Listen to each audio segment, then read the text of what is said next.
मध्य प्रदेश से, जहां मध्य प्रदेश में कांग्रेस को एक बड़ा झटका लगा है। इंदौर से कांग्रेस के प्रत्याशी अक्षय बम ने अपने नामांकन को वापस ले लिया है। भाजपा विधायक रमेश मेंदोला के साथ पहुंचकर नाम वापस ले लिया है अक्षय ने, और ऐसे में अब इंदौर में भाजपा के उम्मीदवार के सामने कोई भी बड़ी चुनौती नहीं है। आपको पता हो कि इससे पहले विधानसभा चुनावों में अक्षय ने 4 नंबर सीट से टिकट की मांग कांग्रेस पार्टी से की, लेकिन कांग्रेस ने तब उन्हें टिकट नहीं दिया। 13 मई को चुनाव है, लेकिन चुनावों से लगभग 15 दिन पहले उन्होंने अपना नाम वापस ले लिया है। और ऐसे में जो भारतीय जनता पार्टी के उम्मीदवार है शंकर लालवानी, उनकी जीत का रास्ता एकदम साफ हो गया है। लेकिन लगातार देखिए, इससे पहले इंदौर से पहले सूरत में इस तरह की घटना हुई थी। सूरत में भी निर्विरोध भारतीय जनता पार्टी के जो प्रत्याशी हैं उन्हें जीत मिली है, और उसके बाद में अब भारतीय जनता पार्टी की दूसरी जीत चुनावी रिजल्ट से पहले, मतदान के बाद 2 चरणों की संपन्न होने के बाद चौथे चरण से पहले, क्योंकि 13 मई को यहां पर इस सीट पर चुनाव होना है, लेकिन चुनावों से 15 दिन पहले मध्य प्रदेश में कांग्रेस को बड़ा झटका देते हुए कांग्रेस के प्रत्याशी अक्षय बम ने अपना नाम वापस ले लिया। हालांकि कयास कई लगाए जा रहे हैं, अटकलें कई सारी है, लेकिन जब आज उन्होंने कांग्रेस से अपने प्रत्याशी के तौर पर नाम वापस लिया, उसके बाद में ये अटकलें थी कि क्या भारतीय जनता पार्टी का दामन वो थामेंगे, और उसके कुछ ही घंटों के बाद वो पहुंचते हैं बीजेपी मुख्यालय। वहां पर जाकर उन्होंने भारतीय जनता पार्टी का दामन थाम लिया। अब इसमें कई तरह के तर्क दिए जा रहे हैं। तर्क ये भी है कि लगातार उनके साथ में बातचीत की कोशिश बीजेपी के नेतृत्व की ओर से की जा रही थी।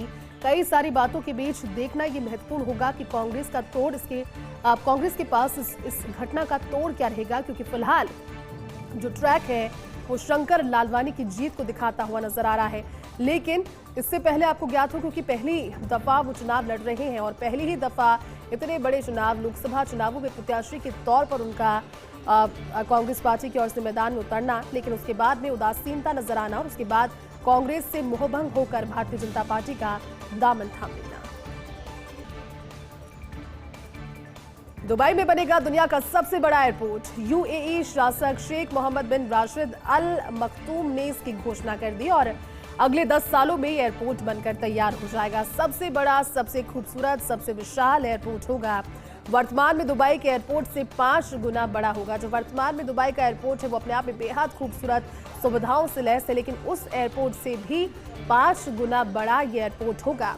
3 लाख करोड़ रुपए की लागत से इसको तैयार किया जाएगा। नया एयरपोर्ट बनेगा, और एयरपोर्ट बनने के बाद सालाना 26 करोड़ यात्रियों की आवाजाही से होगी। इंटरनेशनल आवाजाही का रेट जो है वो 26 करोड़ रहेगा। इसके अलावा एयरपोर्ट में 400 बोर्डिंग गेट होंगे और 5 रनवे होंगे। अब आप सोचिए, किसी एक एयरपोर्ट परिसर में 400 बोर्डिंग गेट्स का होना, इस साफ तौर पर एक इशारा उस इस चीज की तरफ है कि जब इसे कहा जा रहा है दुनिया का सबसे बड़ा एयरपोर्ट, तो ये सबसे बड़ा एयरपोर्ट वाकई में बहुत ज्यादा, बहुत बड़ा, बहुत विशाल और सुविधाओं से, हर तरह की सुविधाओं से लैस होगा। और इसके अंदर 5 रनवे होंगे।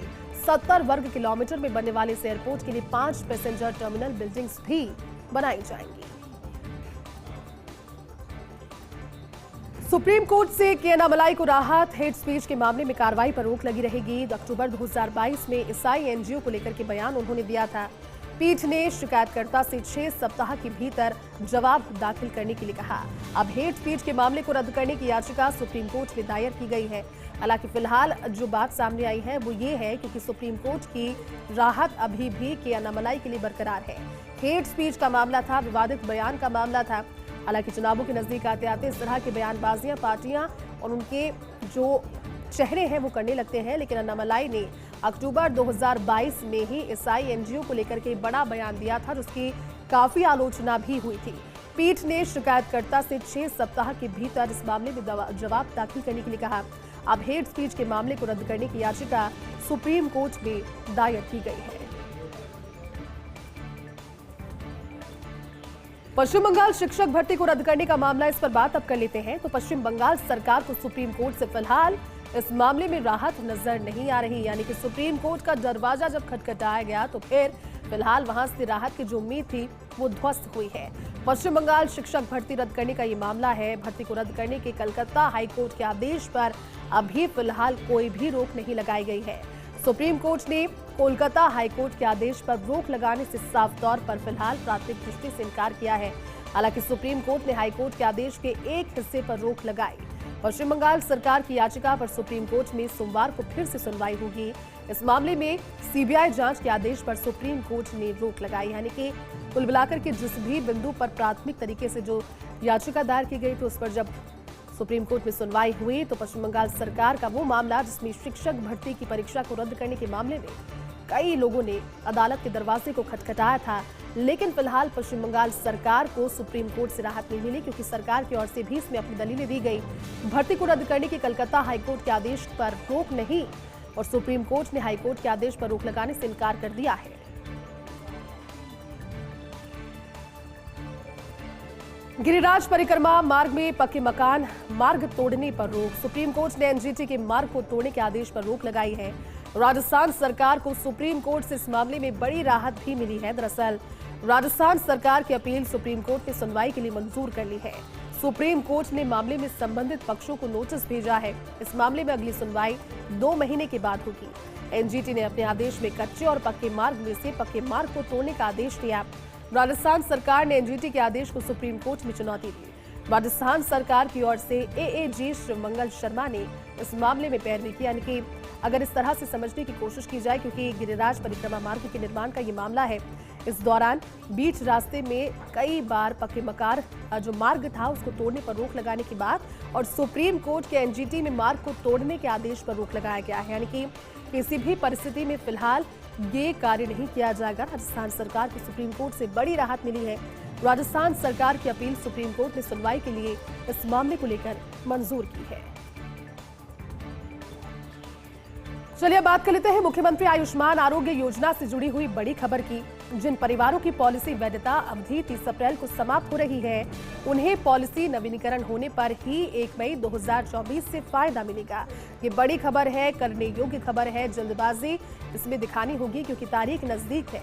अवधि 30 अप्रैल को जिनकी समाप्त हो रही है इस पॉलिसी की, उस पॉलिसी को वैध रखने के लिए अगर नवीनीकरण उसका नहीं किया गया, उसको रिन्यू नहीं करवाया गया तो आगामी 1 तारीख 2024 से इसका फायदा नहीं मिलेगा, यानी कि इससे उपयोग में लेने के लिए इससे नवीनीकरण की प्रक्रिया से गुजरना होगा। चिकित्सा विभाग ने ऐसे पात्र परिवारों से अपील की है खास तौर पर कि 30 अप्रैल 2024 तक पॉलिसी का नवीनीकरण वो करा लें। ई मित्र या फिर स्वयं की एसएसओ आईडी से इस पॉलिसी का नवीनीकरण हो सकता है। हम भी आपको यही कह रहे हैं क्योंकि 1 अप्रैल को अगर 1 मई को माफ कीजिएगा, अगर आपको इस योजना का लाभ लेना है, अगर इस योजना में अपने आप को लाभान्वित करना है, उससे पहले 30 तारीख यानी कल तक आपको इसका नवीनीकरण एसएसओ आईडी या फिर अपनी पॉलिसी के जरिए करवाना होगा। सबके दिलों में फिलहाल ब्यूरोक्रेसी को लेकर ये सवाल है क्योंकि हिमाचल प्रदेश के अगले डीजीपी के नाम को लेकर मंथन चल रहा है। मौजूदा डीजीपी संजय कुंडू इस माह के अंत में पद छोड़ने की तैयारी में है और ऐसे में कौन होगा उत्तराधिकारी, इसकी कवायद भी तेज हो गई है। कवायद तेज होने का मतलब ये है कि लगातार नाम सामने आ रहे हैं। इन नामों पर फिलहाल डिस्कशन चल रहा है। हिमाचल प्रदेश सरकार ने उत्तराधिकारी को चुनने की प्रक्रिया को तेज कर दिया है क्योंकि ये नाम सभी के सामने सार्वजनिक भी करना है। ऐसे में 3 वरिष्ठतम आईपीएस का पैनल सरकार ने भेजा यूपीएससी को। सबसे वरिष्ठ होने के नाते 1989 बैच के आईपीएस संजीव रंजन ओझा दौड़ में सबसे आगे है। ये अनुभव के आधार पर हम आपको बता रहे हैं। हालांकि 1990 बैच के आईपीएस श्याम भगत नेगी भी इस रेस में है, यानी कि हिमाचल प्रदेश के डीजीपी रेस में श्याम भगत नेगी भी है।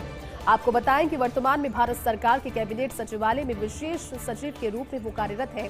इन दोनों नामों के अलावा 1991 बैच के आईपीएस डॉक्टर अतुल वर्मा भी डीजीपी बनने की दौड़ में बताए जा रहे हैं। वो 3 नाम है जो कि प्राथमिक तौर पर सामने आए और प्रमुखता से ये इस रेस में बने हुए हैं। देखने वाली बात ये होगी कि इन तीनों ही नामों में से किसके नाम पर हिमाचल के नए डीजीपी के तौर पर मुहर लगती है।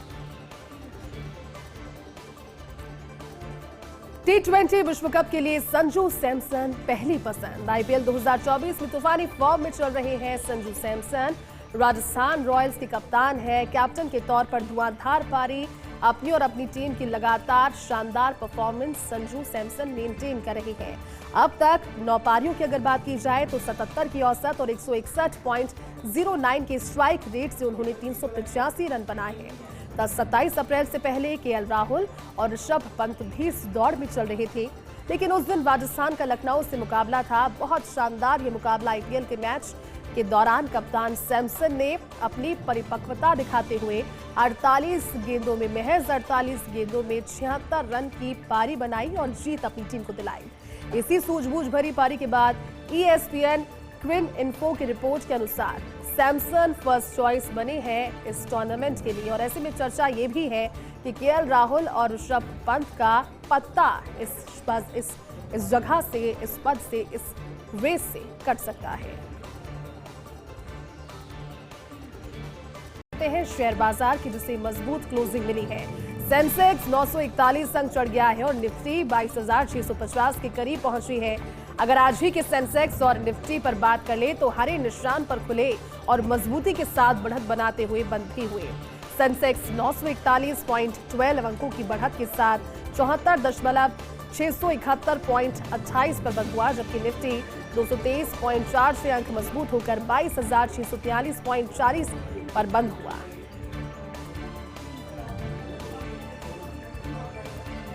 सेंसेक्स तो छोड़िए लेकिन अब खुद धड़ाम हो गया है BSE। SEBI ने रेगुलेटरी फीस को लेकर के बड़ा कदम उठाया।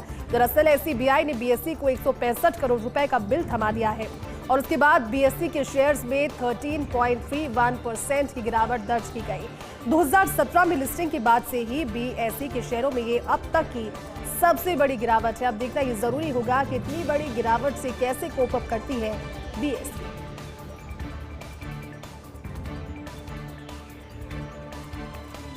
वीरा राजस्थान की ओर से बढ़ाई गई है अवधि। त्रैमासिक प्रगति रिपोर्ट यानी कि QPR अपलोड करने की अवधि को बढ़ाया गया है। जरूरी खबर है, आप भी जान लीजिए, क्योंकि वीरा राजस्थान की ओर से इस टेन्योर को बढ़ाया गया है। त्रैमासिक प्रगति रिपोर्ट यानी कि QPR अपलोड करने की अवधि को बढ़ा दिया गया है।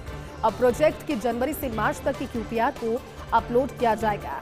30 अप्रैल की बजाय 15 मई तक हालांकि QPR को अपलोड करने की सहूलियत दी गई है, यानी कि अगले 15 मई तक अगर आपके पास समय इसको लेकर के नहीं था अब तक, तो अब आप इसे अपलोड कर सकते हैं। रेरा रिटेंशन अकाउंट संबंधी सर्टिफिकेट इसमें अपलोड किया जाना है। आपको बता दें कि पहली बार सर्टिफिकेट अपलोड करना बेहद जरूरी और इसे अपलोड करने के चलते QPR अपलोड करने की अवधि को बढ़ाया गया है, क्योंकि 30 अप्रैल इसकी अंतिम तारीख थी, लेकिन 15 मई तक इसे बढ़ा दिया गया है। वीरा में रजिस्टर्ड प्रोजेक्ट को हर 3 महीने में से अपलोड करना होता है और वीरा के पोर्टल पर प्रमोटर को अवधि तय करनी होती है। ये वो अवधि होती है जिसमें ये तमाम चीजें अपलोड की जा सके। ऐसा नहीं करने पर प्रमोटर को जुर्माना और लेट फीस भी भुगतना होता है। तो अब तक अगर आपने इस पोर्टल पर, वेबसाइट पर अपलोड नहीं किया है QPR, तो अपलोड अब कर दीजिए, क्योंकि 30 अप्रैल नहीं बल्कि आने वाली 15 मई इसके लिए अंतिम तारीख है। वीरा राजस्थान की ओर से अवधि को बढ़ाया गया है। 15 दिन की सहूलियत दी गई है। त्रैमासिक प्रगति रिपोर्ट यानी कि हर 3 महीने की प्रगति रिपोर्ट QPR अपलोड करने की अवधि बढ़ाई गई है। जनवरी से मार्च तक की जो QPR है, 3 महीनों की जो अपलोड करने वाली QPR है, 30 अप्रैल की बजाय 15 मई को अब अपलोड आप कर पाएंगे। वीरा रिटेंशन अकाउंट संबंधी सर्टिफिकेट इसमें अपलोड करना होगा। पहली बार सर्टिफिकेट अपलोड करना जरूरी है और इसी के चलते हर 3 महीने में से अपलोड करना जरूरी हो जाता है। वीरा में रजिस्टर्ड प्रोजेक्ट को हर 3 महीने में अपलोड करना। वीरा के पोर्टल पर प्रमोटर को अवधि तय करनी होती है और इस अवधि को बढ़ाते हुए 30 अप्रैल से 15 मई में शिफ्ट किया गया। अगर ये प्रमोट नहीं होता, अपलोड नहीं होता, तो प्रमोटर को जुर्माना और लेट फीस भी भुगतनी होगी। अब राजस्थान में जंगलात को प्लास्टिक मुक्त करने की तैयारी है। प्रदेश के सभी national park, wild life sanctuary और प्रोजेक्ट फॉरेस्ट में प्लास्टिक पर पूर्ण प्रतिबंध लगाने की कवायद तेज हो गई है। दरअसल मुख्य वन्य जीव प्रतिपालक PK उपाध्याय इस संबंध में आदेश भी अब से जल्द ही जारी करने वाले हैं, क्योंकि प्रदेश में 3 नेशनल पार्क और 26 वाइल्ड लाइफ सेंचुरीज है। अगर इस दृष्टि से देखा जाए कि वन्यजीव प्रेमियों की पहली पसंद राजस्थान क्यों है, उसका सीधा सीधा उदाहरण यही है क्योंकि 3 नेशनल बड़ी पार्क और 26 वाइल्ड लाइफ सेंचुरीज, लेकिन करीब 9,395 वर्ग किलोमीटर क्षेत्र में फैले नेशनल पार्क और सेंचुरीज में सभी तरह की प्लास्टिक पर पूर्ण प्रतिबंध लगाया जाएगा। इस वर्ष की विश्व पृथ्वी दिवस की थीम को ध्यान में रखते हुए, जो कि प्लैनेट बनाम प्लास्टिक है, और ऐसे में वन विभाग जंगल बचाने की मुहिम में प्लास्टिक पर, हर तरह के प्लास्टिक पर पूरी तरह से प्रतिबंध लगाने की कोशिश कर रहा है। ऐसे में प्रदेश में 3 जगह चल रही टाइगर सफारी वो हो या फिर 22 जगह अन्य सफारी की बात हो, पार्क भ्रमण हो, यहाँ किसी भी सूरत में प्लास्टिक को बर्दाश्त नहीं किया जाएगा और जो फैसला होगा ये परमानेंट फैसला होगा, ये पुख्ता फैसला होगा। ऐसे में प्लास्टिक पर प्रतिबंध का फैसला इस दिशा में मील का पत्थर साबित होगा, जो कि पृथ्वी दिवस की इस बार की प्लैनेट बनाम प्लास्टिक थीम है। पर्यटक या फिर अन्य के द्वारा प्लास्टिक अगर किसी भी सूरत में ले जाया जाता है इन स्थानों पर, तो उस पर नियमानुसार कार्रवाई भी होगी। और इसी कोशिश में वन विभाग शुरू हो गया है जुगत करने में कि आमजन को किस तरह से जागरूक किया जाए। बाकायदा इसके लिए साइन बोर्ड्स लगाए जाएंगे, पोर्टल पर इसे अपलोड कर दिया जाएगा। जो स्टाफ वहां पर मौजूद होगा वो भी पर्यटकों को नो प्लास्टिक के लिए जागरूक करने वाला है। राजस्थान में नहीं आएगा रोपड़ हैड हरियाणा का दूषित पानी। एक तरीके की अच्छी खबर, क्योंकि इंदिरा गांधी नहर परियोजना में नहीं मिल सकेगा दूषित पानी। एरिके बैराज से इंदिरा गांधी नहर प्रणाली में ये दूषित पानी आ रहा था। नहरबंदी के दौरान रोपड़ का दूषित पानी आता रहा राजस्थान में, और ऐसे में इंदिरा गांधी नहर प्रणाली में पेयजल के साथ ये दूषित जल मिलता रहा। लेकिन भविष्य में रोपड़ हैड का पानी सतलज नदी से होता हुआ पाकिस्तान चला जाएगा, बजाय कि राजस्थान में आने के। BBMB के निर्देशों की कठोरता से पालना करने के निर्देश मिले हैं। अब इससे होगा ये कि जो गंदा पानी राजस्थान पर पहुंच रहा था, राजस्थान तक पहुंच रहा था, किसी न किसी रूप में वो हम तक पहुंच रहा था, वो पानी अब राजस्थान तक ना पहुंचकर सतलज नदी से होता हुआ पाकिस्तान तक पहुंचेगा। ACS जल संसाधन अभय कुमार ने अधिकारियों को निर्देश दे दिए हैं। पंजाब, हरियाणा और BBMM से समन्वय कर समस्या के समाधान के निर्देश दिए, जिसकी कहीं न कहीं परिणाम के तौर पर ये दिशा निर्देश सामने आए कि राजस्थान में अभी गंदा पानी, दूषित पानी नहीं पहुंचेगा, बल्कि पाकिस्तान से भेजा जाएगा।